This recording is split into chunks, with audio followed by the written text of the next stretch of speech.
రాష్ట్రాల వారు తెచ్చుకునే స్టైపెండ్ చూడు నెలకి 40,000 నానా విధముల మేలు. అబ్బాయిలైతే పెళ్లిళ్ళు చేసుకుని హాయిగా ఉంటారు, కార్లు బంగ్లాలు లేకున్నా గాని బానే బతికేస్తారు.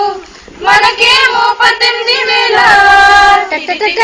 అవి కూడా సకంగా రావా, 6 నెలలైతే గాని చేతికి రావే, వెనక్కి తిరిగి చూస్తే ఏమీ లేదే.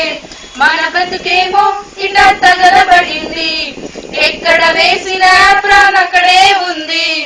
నా ఫ్రెండ్ ఇంజనీరు జీతం 20,000, బ్యాంక్ బ్యాలెన్స్ ఫుల్ లేనే లేదు లోటు. వారానికి 5 రోజులు పని చేస్తారు, వీకెండ్ అంటూ 2 రోజులు ఎంజాయ్ చేస్తారు.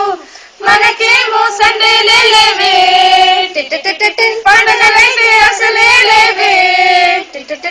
48 గంటలు డ్యూటీలో ఉంటాం, అప్పుడప్పుడు క్యాజువాలిటీలో దెబ్బలు తింటాం.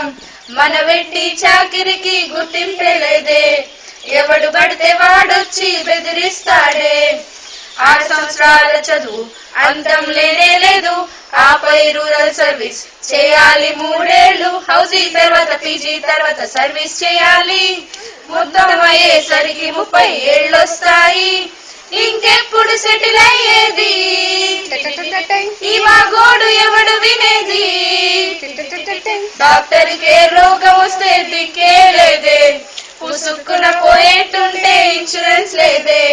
మన బ్రతుకేమో ఇలా తగలబడింది, ఎక్కడ స్టార్ట్ అయిన స్ట్రైక్ అక్కడే ఉంది.